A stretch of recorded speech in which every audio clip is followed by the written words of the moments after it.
Hello, Internet. Welcome back to another episode of Cave Factory. This we're starting to get down to the wire. We're starting to get down to the wire.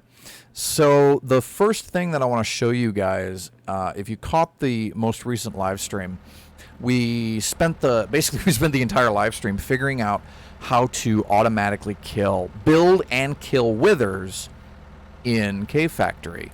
Because the mods that I typically use aren't in this pack.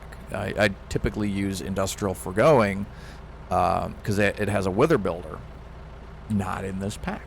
So we had to figure out a different way to do it, and what we ended up coming up with was this right here. And if I use my jetpack, I can come up here and I can show you guys, so if you didn't catch the live stream, we have the, I always forget what these things are called. They're formation planes they're called formation planes in Applied Energistics. Constructors.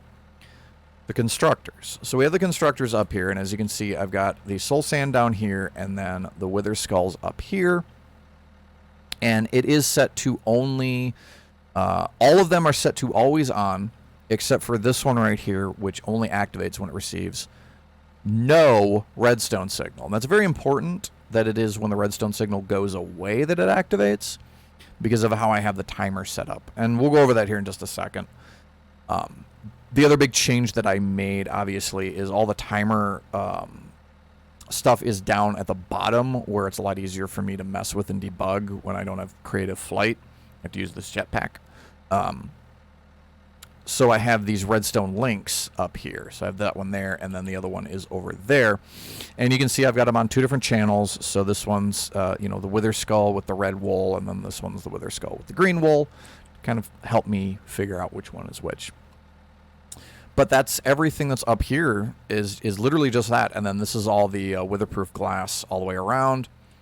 And since the wither doesn't explode until it gets down to the bottom, all the refined storage components up here are safe, as well as the observer itself. I did move the observer down a block, so it's detecting the soul sand rather than the skull. There's really no difference between the two.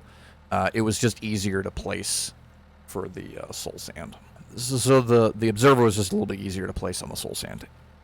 Anyway, back down here at the bottom, you can see all the rest of it is still set up the same. I've got the mashers, and they're the same fully upgraded mashers that we used in the test world. The death muffler here, so we don't have the boss bar showing up.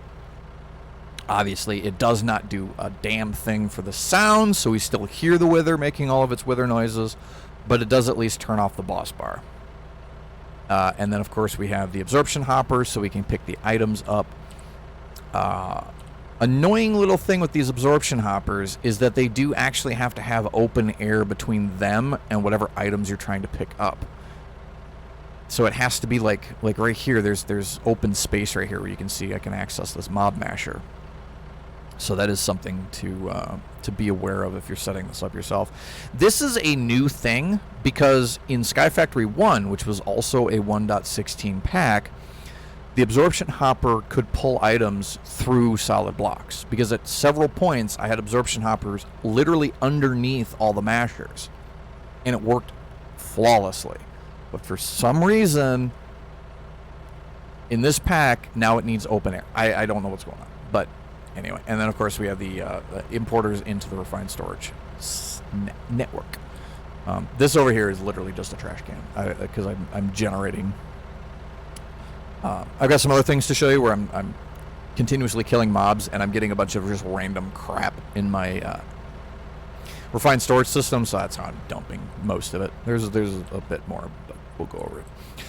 Anyway, the timer system is basically the same. The wiring is basically the same. I did clean up the area a little bit, so it's not as big. I built it all on glass just to prevent any possible cross signaling from like right here, because the torch will try to light up stuff around it, and so it makes it a little bit... I find that doing circuits like this on glass tends to be better in the long run than doing circuits on like wool or whatever. obviously there's different preferences and things like that. Plus, when you're building on glass, you also don't have to worry about lighting it up because mobs can't spawn on glass. I have a lever right here, and this is why it's very important that the constructor up there works when there is no redstone signal. By having a lever here, it allows me to override the circuit, the timer circuit, and basically turn off the system. So this doesn't need to run 24/7. I can come over here and I can shut it off, and then it'll finish its whatever cycle it's on, and then it's done. It doesn't run again. And then we have the button over here to start it. So, and then of course everything else is set up the same.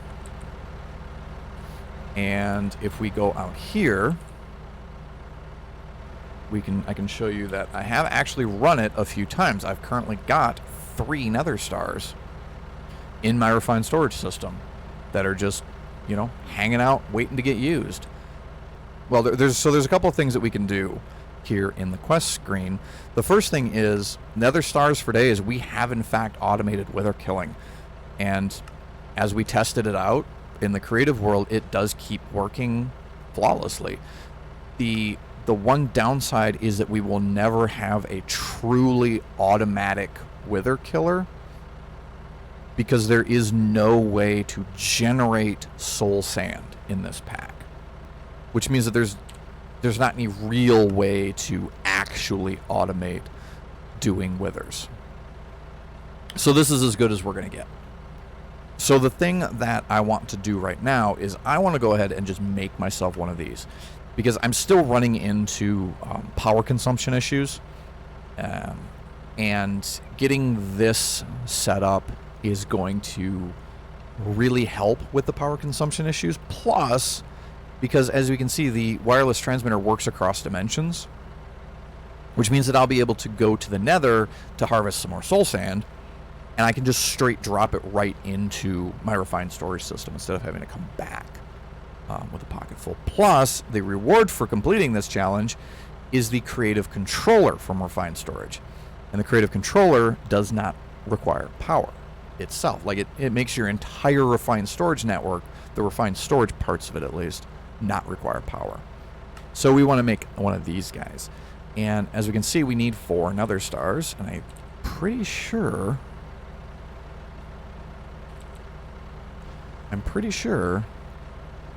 that the nether stars are the only thing that we need. Oh, so we need 1 more range upgrade. But otherwise we have the nether stars that we need. And I think these range upgrades are fairly cheap. Alright, range upgrade. Now if we look, we only need 1 more nether star. So, we need to run the wither killer. So, you guys get to see it in action. So the way that we run this is we disengage that switch. Now it'll actually function off of the timer. And then we push the button. And you can see that'll start this 30-second timer going. And, you know, obviously since we are in... I'm going to go ahead and turn that on so you can see when the boss spawns. But since we're in survival here and not creative, we will actually get hurt when the wither spawns and does its explosion. So we're going to kind of stand back a little bit. There's the wither. The wither just spawned. It should be floating down the column. There, it's now being damaged. And it's dead. And now the next one is currently waiting to go, so we're going to go in here and disable so that it won't build another one right away. And as you can see, the timer is just about to go off. There it went off. But because we have the lever in there, no wither. So that's how we're going to get nether stars. Now, if we come back here, we try to build the wither creative wireless transmitter. Bam. Why you cheating, bro? So now that we have a creative wireless transmitter, we can get rid of this. Oh, I thought it would just pop off. Oh, there's where my other range upgrade went. We can actually just pop that right there. Infinite. I like that it even says that on there. And so now I have access to my grid pretty much anywhere. And that is not going to pull power. So you can see I'm using quite a lot of power currently. There's a few things that I could actually take out of here, like the network transmitter we're not using the other end of, so I could get rid of that. But and then, of course, the reward now is the creative controller. And that also means that we have completed the storage chapter entirely. It's awesome. But now that I have this, I'm going to go down here. And I'm going to swap this guy. I should just be able to break that and then pop that in place. Oh, it still does consume power. I was incorrect then. I was under the impression that it didn't use power. Let me try something. Let me see something. Do I get rid of that?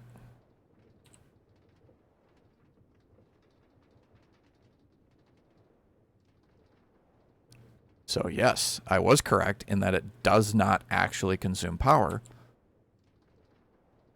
So even though it shows that it's using power, it's just reading as full charge. So stuff is still consuming power, but the controller itself is just providing infinite power. Because now there's nothing that is connected to it. So we can take this flux point down entirely. So yes, that is going to help a lot with my power consumption issues that I have been having. So with that chapter done, the next thing you guys have probably, actually you probably haven't been seeing it because my camera's over top of it. But I have done a little bit of work in the magic tree, specifically with blood magic here. So I did make the greater gem, gets us some of these demon bricks.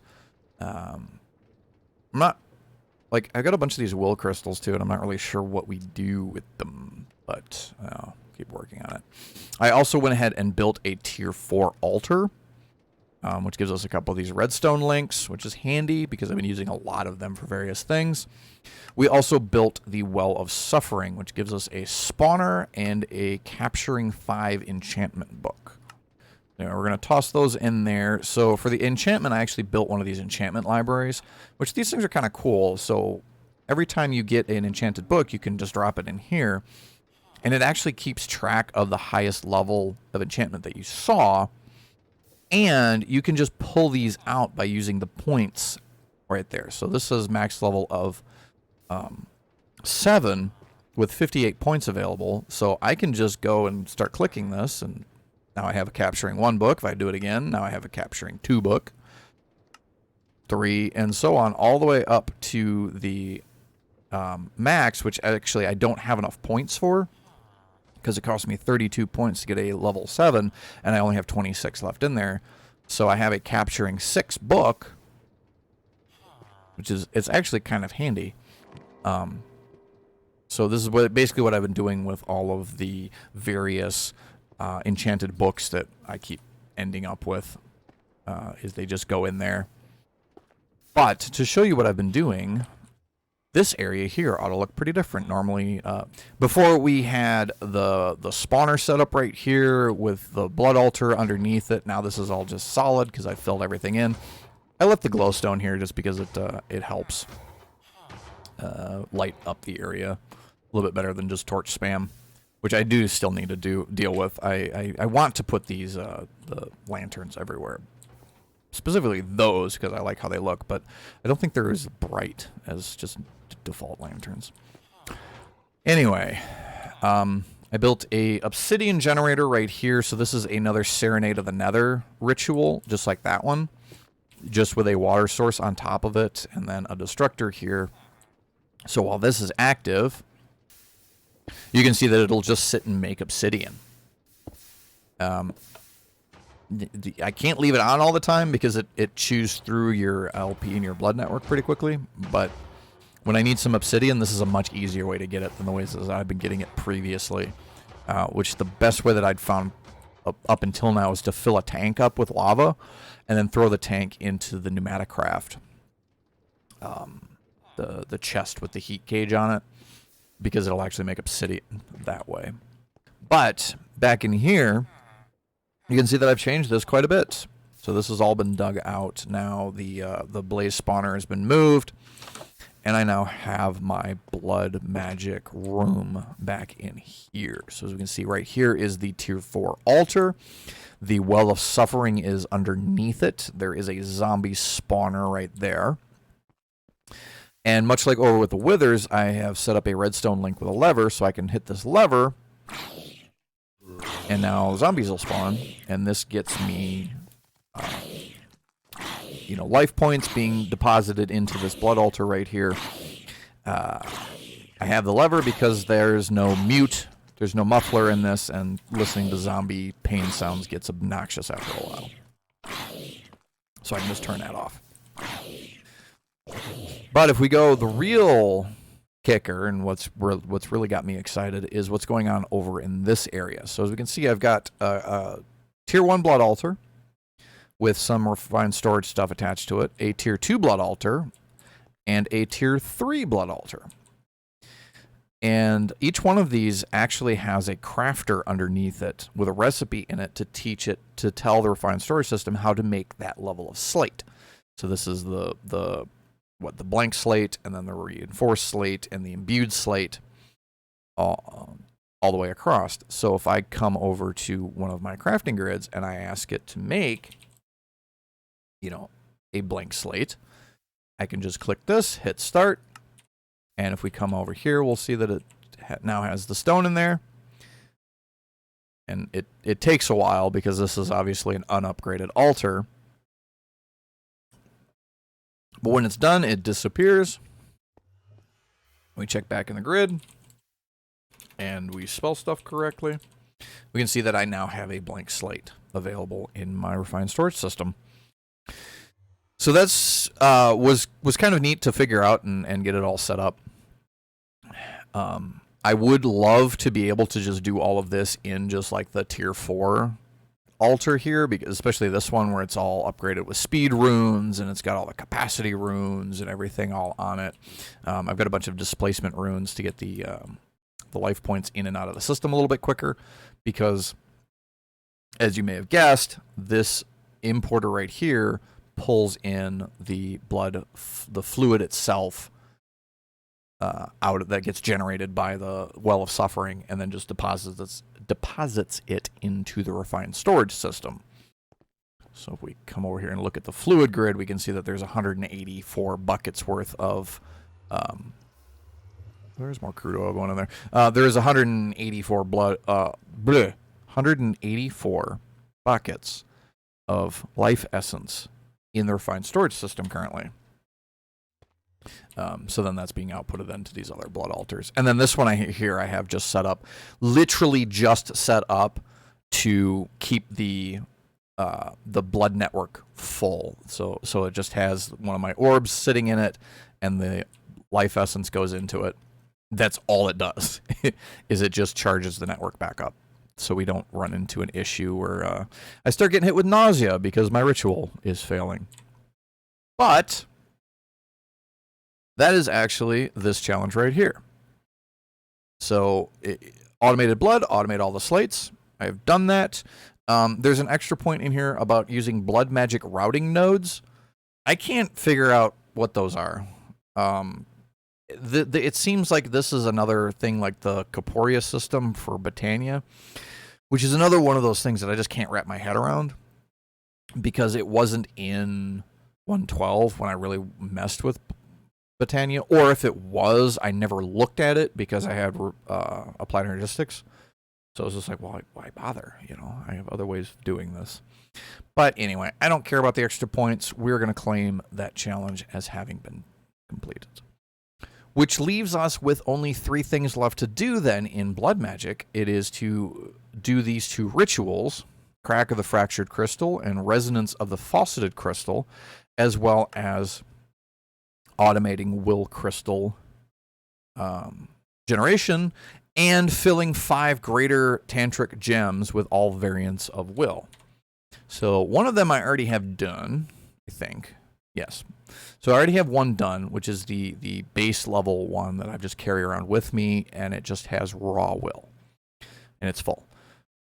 So that one's already done. But we still need to do the other 4, so that'll be something to work on down the road. Yeah, and then of course I went through and I decorated everything. I like the using the black stone bricks. I've got some cables hidden in the floor with covers. I've also got cables hidden in the walls here for the grids coming over. The next thing that I would like to show you guys is we've been working on this last challenge here, which is to make a chocolate river / lake. To that extent, I've gone ahead and built this right here. So this basin is making chocolate. It's actually running out of milk. So as you can see, I've got a exporter for the milk and an exporter for the various items that then go into the tank here. And then we've got the blaze underneath it to heat everything up and get everything melted down. Then the chocolate goes from there, dumps into here, because obnoxiously you can't just extract from this basin with a refined storage importer. I don't know why, but it doesn't work. Yeah, so anyway, it goes from there and it goes into the refined storage system. And if we come over here and look at the fluid, you can see that I have currently 552 buckets worth of chocolate stored away in my system.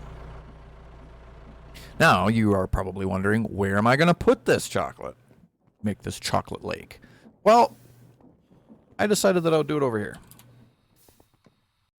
So I have this pool that I made a while back for no real reason. I thought this would be fun to make this into a little chocolate pool back here. And it's not quite a lake, but it's pretty deep. And I can actually make it bigger if I need to.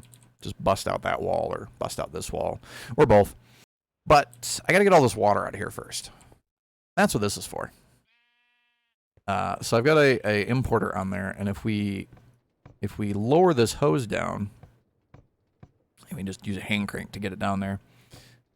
So now it's all the way at the bottom. If we leave it alone, you'll see, yeah, it's gonna start pulling this water, and it's pulling the water out and into the refined storage system, which is fine. Water in the system there's not going to hurt anything to have a little bit of extra water in there. it just sucks it all up. I'm a little bit curious as to what it'll do when with the seaweed.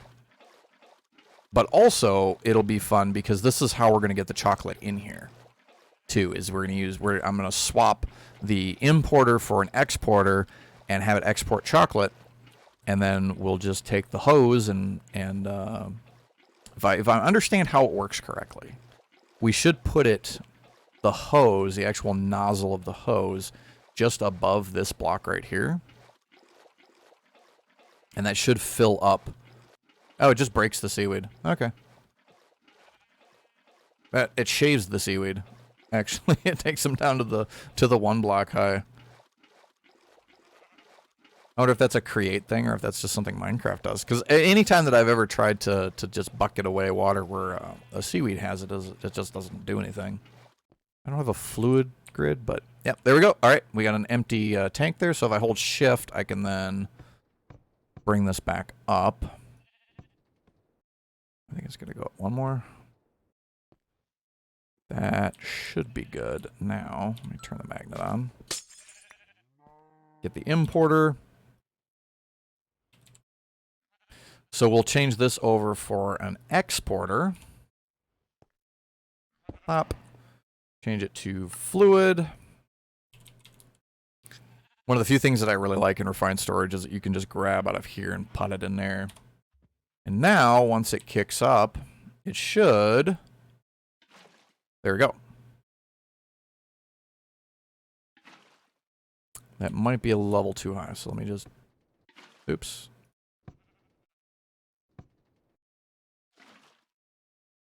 That might end up making a mess.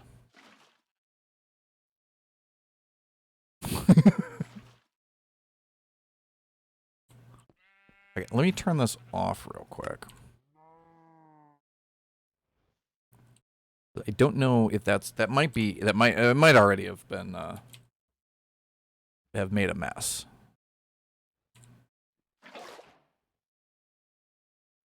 Okay. Okay, so it actually goes to the level where the nozzle is. That's good to know. And we got the advancement, A World of Imagination. Obtain a bucket of molten chocolate. All right, but anyway, now we can just turn it back on to pour. And I love how this looks. It's so cool. Create is one of the most random mods I think that I've ever actually interacted with, because it's like it's very serious, you know, kinetic structure and contraption, but then it lets you do stuff like this. Where it's like, I don't know. Maybe I'm just used to like Botania, where the creator of Botania has no sense of humor. Like, don't get me wrong, he's a world-class troll, but he has no sense of humor. And no sense of fun, I think, is the other one too. That's a real issue. So I don't know how much we're gonna actually be able to fill up over here. I ran out of milk. And it doesn't seem like it's filling either. It seems like it's just stopped. Oh, it is. Yeah, there we go. It is slowly spreading. It's just very slow to fill. Okay, there we go. So it actually drained a lot faster than it filled. I wonder if this has anything to do with like the throughput of the exporter. Let's find out. Ooh, I am out of speed upgrades. I made like a stack of these and I've just been slowly working my way through them. Why that's... Oh no! Good thing that, yeah, it's a good thing that hadn't filled in. I would have contaminated the chocolate. Oh no. It's okay, nobody's gonna actually eat any of this. This is just gonna sit over here and be decorative. Yeah, let's see if that goes any faster. Oh yeah, that's going a lot faster. So it definitely has to do with the throughput of the,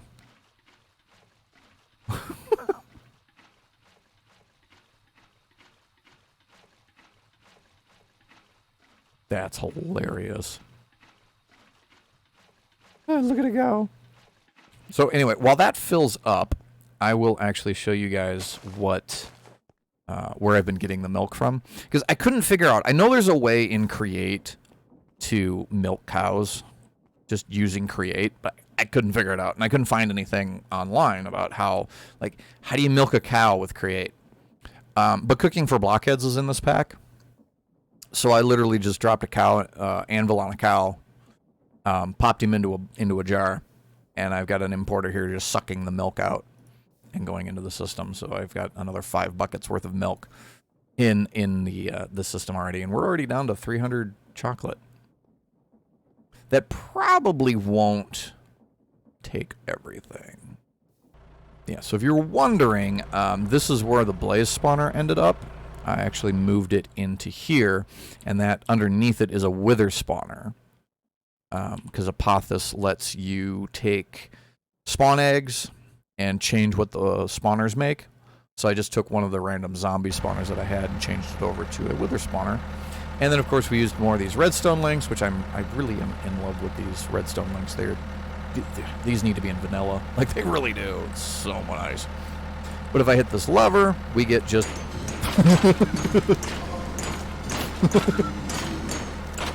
It just amuses me, because these are both like super upgraded spawners, so they just go like mad. And then yeah, you can see like look at all the pile of stuff that the absorption hopper that's up here is actually having trouble picking up, because there's so much crap that gets generated all in one go. Yeah, so I will not want for blaze rods or wither skulls. It's just ever. I just go over there and turn that on for 2 seconds. There we go, Chocolate Lake. So we're gonna go ahead and turn that off, and then we can pull this back out, because it won't put any more in there. And yeah, we got Chocolate Lake. I don't know about you guys, but I want to know what happens if I jump in here. I can't see shit. I was really expecting an advancement. Something about contaminating the chocolate.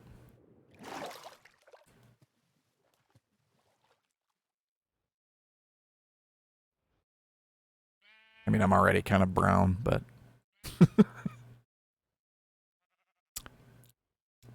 Can I eat it? No, I can't eat it. Like I said, it's just one of those things that's just like so random that you can do. Yeah, and we still have 214 buckets worth of chocolate in the system. So if I wanted to make some chocolate bars, I actually could pretty easily. I don't know about you, but I'm gonna call it done. We could definitely make the lake bigger, but part of the I feel like a lot of people are gonna do this, and they're gonna make it real, like maybe 1 block high, and just fill it with a bucket. I don't know how many people do you think are gonna actually do like an actual properly deep, like you can go jump in there and all the way to the bottom chocolate lake.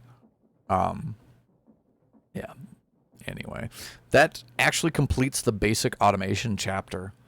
So there's a few other things then that we can do. The factory chapter. The factory chapter has a couple of challenges here. The first one is to create a setup that can consistently supply a diesel generator with enough fuel. As I'm sure you noticed earlier, my diesel generator kicked on. So I do have the pump jack. It's currently over in where the mine colony was, because there was oil over there. So it's pumping oil. I've got, quite a bit, and you can see there's more getting pumped in here pretty regularly. And then we have the Distillation Tower, which I do have turned off because this thing pulls a tremendous amount of power. The Distillation Tower takes the crude oil, turns it into the raw materials, the lubricant and sulfurized diesel there, and gasoline. And then the sulfurized diesel gets put into the sulfur recovery unit, where it gets turned into a little bit of sulfur and diesel, which we can see we currently have 306 buckets worth of diesel in the refined storage system, and another 14 of sulfurized diesel in there. We can turn that off for a bit, and then the diesel gets exported into the generator itself.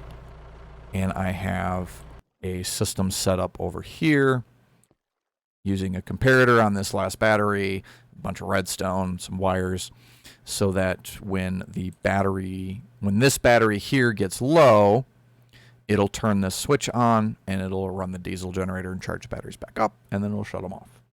Same basic thing we have on the reactor over here. It's a little bit more complicated because we can't just have one one connection that flips everything on and off and stuff like that.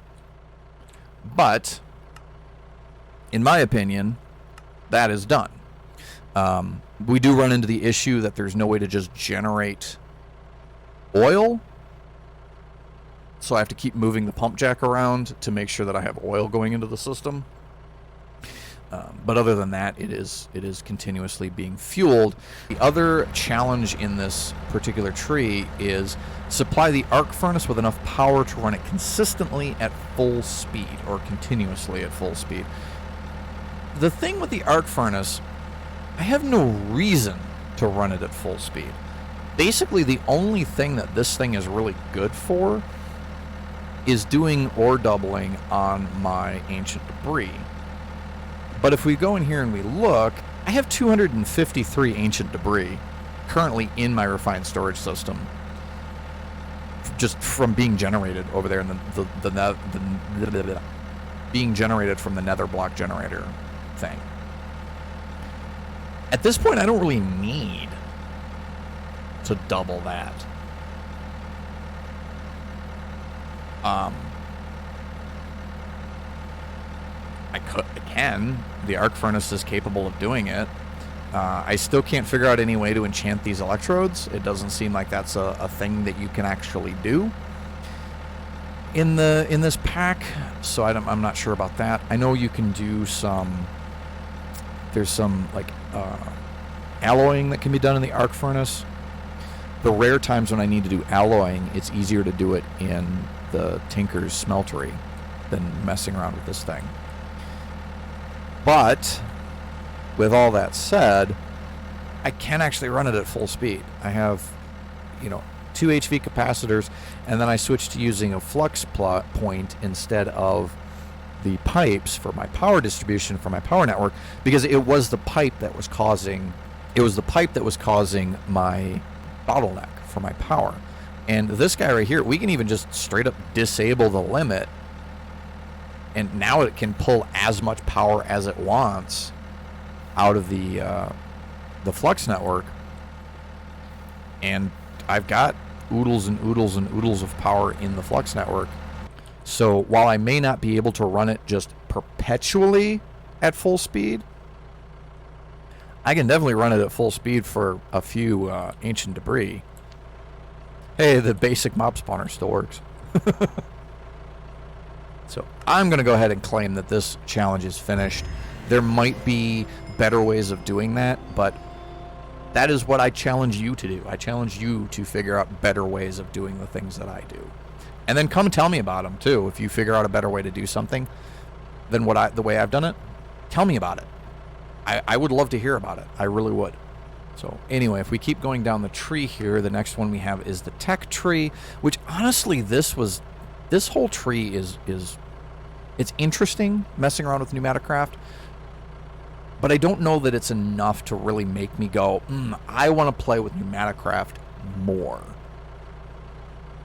It definitely feels like they missed some opportunities here, but then at the same time, I don't know how much you can do without it being annoying. The last thing that we have to do in this particular tree here is actually to make one of these arrow interfaces.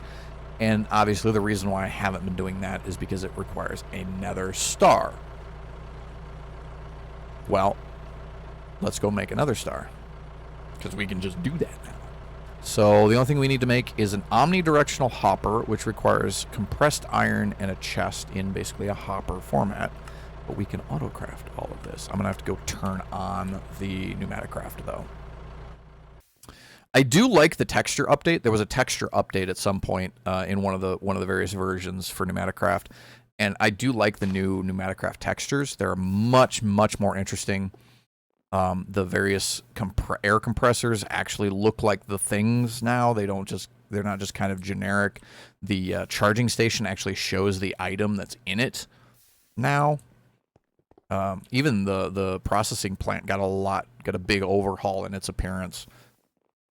And I don't leave this setup running because these guys just chew through charcoal. Look at you can see how quickly they're burning through the charcoal. So we end up going through a lot of charcoal very quickly. I'm sure there's a way to do this automatically, but I don't actually know what it is, and it's not really worth the effort for me to figure out.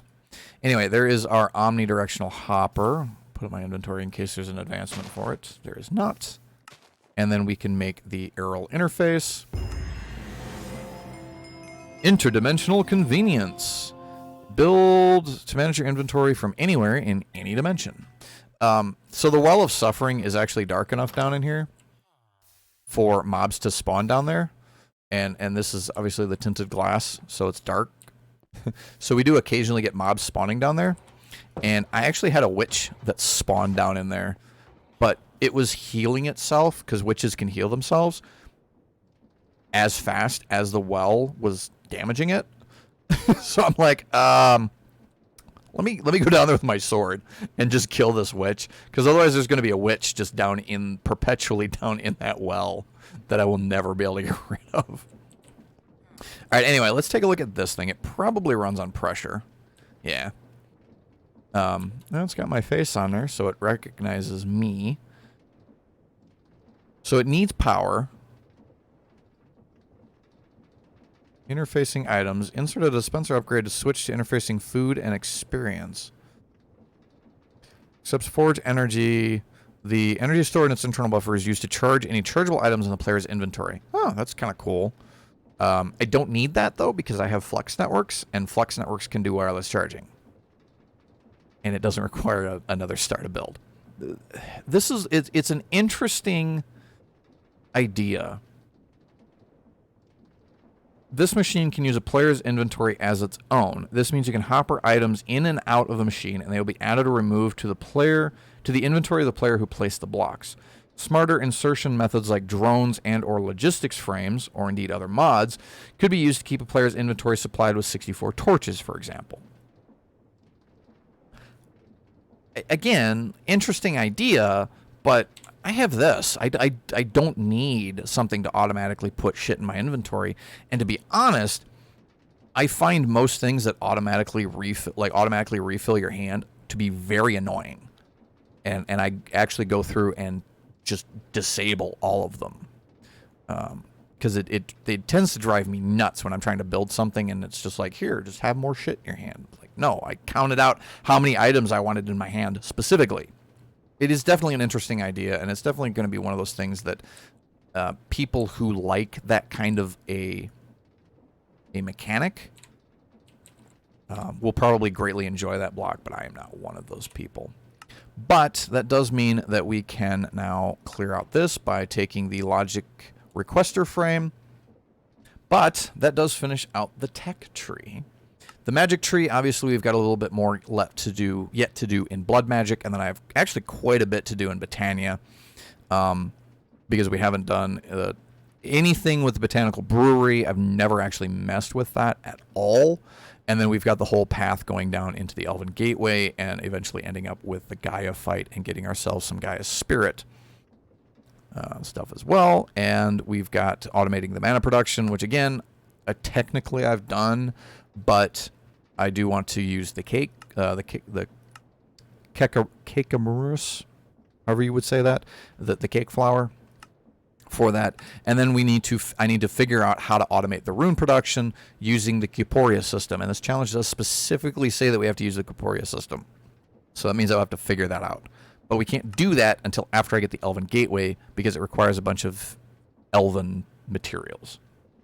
So that's something that I will work on going forward. Also have the food tree here. As you can see, I went through and made most of the baits, except for the fox bait, because that requires raw rabbit, which I have yet to actually spawn and kill a rabbit. And then we need to figure out how to do all of these things. I still have absolutely no idea how to automate harvesting the fruits off of these various trees. I don't know. I really am just at a loss as to how to automate these fruits. So that might be one that... Go away. That might be one that we just can never finish. And then, of course, we have the Challenges tab, which I have actually been working on quite a few things. You may have noticed over here I've got these Singularities tabbed because I've been working on making the various Singularities, and I have quite a few of them already done. I accidentally made 3 coal Singularities, but that's fine. These are the ones here that I still have to work on. And you can see it's quite a few. Like there's quite a bit yet that I have to do. And part of it is that some of these are like steel. I just simply do not have enough steel to make a Singularity out of them. Same thing goes for diamonds, which is one of them. I don't have enough diamonds because diamonds are kind of hard to get. Even in this pack, they're a little bit on the rare side. Yeah, so that's going to be a bit before we can actually make use of that. And I actually need 2 of these, which is why it's not a big deal that I made 3 coal Singularities. Because I need 2 of these because one of them goes for the storage part and one of them goes for the fluid part. So that's going to be a little bit of a challenge. The mana tablets that I have sitting over there in the pool are going for the creative mana pool, which is what this big wall of crafters is for. Because, yeah, with the exception of this row right here and that row right here, except for the top and bottoms of them, and then the 9 in the middle needs to be filled up with full mana tablets. These down either side are one each of all the different runes that Botania has. And then in the middle is 9 Gaia ingots. Very expensive thing to build, and it's going to take a long time to actually get this all done. Part of the reason why I need to up my mana generation, which we're going to work on going forward. So that's the everlasting pool. The creative capacitor also requires this same wall of automated crafters, specifically to make the ultimate catalyst. As you can see, like, it requires a huge wall of fully charged HV capacitors. So I will have to build a system to automatically charge these. I haven't been working on this because this one does require a couple of ultimate ingots. And if you've noticed this or not, this makes 1 catalyst. To make the capacitor, we need 4 catalysts. So we actually have to do this 4 times, which means that we need 8. No, we need so many of these ultimate ingots, and the ultimate ingots require all of that, and a good chunk of it is Twilight Forest. So I haven't really been pushing on that because Twilight Forest. I hate Twilight Forest. I really don't want to do Twilight Forest. The last thing on this tab that we could actually do is the creative fluid tank, which is relatively easy. I say relatively. It requires a tier 5 blood altar, as well as 1,000,000 life points. And then we just chuck one of the create fluid tanks into it, and it makes the creative fluid tank. But, like, Jesus, that's a lot of life points. You know, and then the other things that are on this page are the creative jetpack and the creative motor. The creative jetpack requires the creative capacitor as well as a couple more of these components. The netherite is actually easy to get now. And then the creative motor, again, requires a creative capacitor to make the motor. So it's one of those things where it's like, and I feel like this happens a lot with these kinds of packs, is that a lot of the stuff that's on the creative tab ends up becoming just obscene. So I think what my plan is going to be for this, I'm going to keep working on these other tabs here. Actually, let me just move myself real quick. I'll come down here for a little bit so you can see what I'm talking about. So we finished out, you know, these 4 today. And that leaves me with the magic tab to finish out. And there's quite a bit left in here to do. I'm going to try and do as many of these here in the food tab as I can. But like I said, I have no clue whatsoever how to do the fruit off the saplings. So if something comes to me, then we'll do this. But otherwise, we might just do the dyes and the animals and then call this tab done. And honestly, once I finish these last 2 tabs, that may very well be it. That may very well be the end of this series, which isn't that sad of a concept, because I do have more packs that I want to play through and things coming up in the future. But we might not go for green across the board is what I'm getting at. I know you guys probably really want to see me do Twilight Forest, which I don't understand because Twilight Forest is in fucking everything. So you've seen it. You've seen Twilight Forest be done. What I might do is I might run as much of Twilight Forest as I can in a live stream. And that is literally like I will start the stream, I will open the portal to the Twilight Forest, and we will do as much of this as we can in the 2 hours that I have for my stream. So anything that we don't get done, we're just not, that's it. We're not doing anymore. We'll see. I'm not sure if I'll do that way or not, but if I do, you're definitely going to want to make sure that you head on over to my Twitch page and hit that follow button. Make sure you ring the bell so Twitch lets you know that I'm going live. You can also keep an eye on my Twitter account because I will announce when I'm going live and if I'm going to do if I'm going to do Twilight Forest, that would be where I would do the announcement. But yeah, other than that, I think that's about everything for this particular episode. I'm going to keep working on Blood Magic and Botania here, and we'll, I'll keep poking away at the food and see if I can't figure out how to do stuff like this. But yeah, so yeah, basically the next episode is going to be magic. It's going to be me working through the remaining quests on this page right here, and then trying to finish up as many of the other quests and challenges that we can. So make sure that you hit the subscribe button here on YouTube so that you don't miss that episode when it comes out.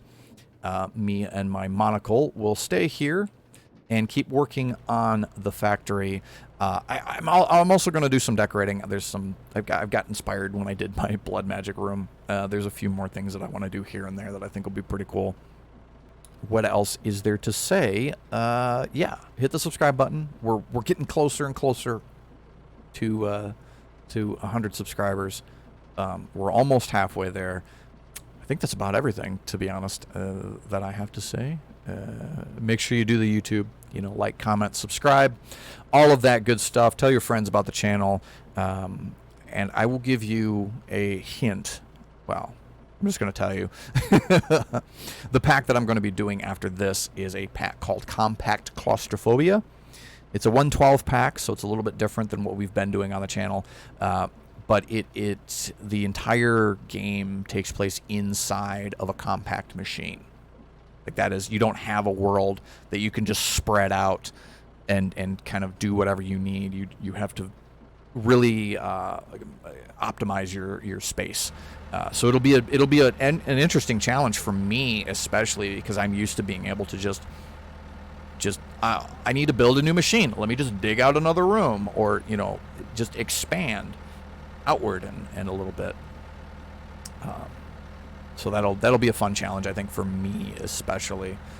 So if you don't want to miss that, hit the button, do all the YouTuber stuff. Go on over and give my Twitch channel some love as well, so that you guys don't miss stuff over there. I'm rambling. I'm gonna go. I'm gonna keep working on the magic stuff here for this pack, and we're gonna try to get through as much of the quests as we can. I'll see you guys in the next episode. Bye, guys.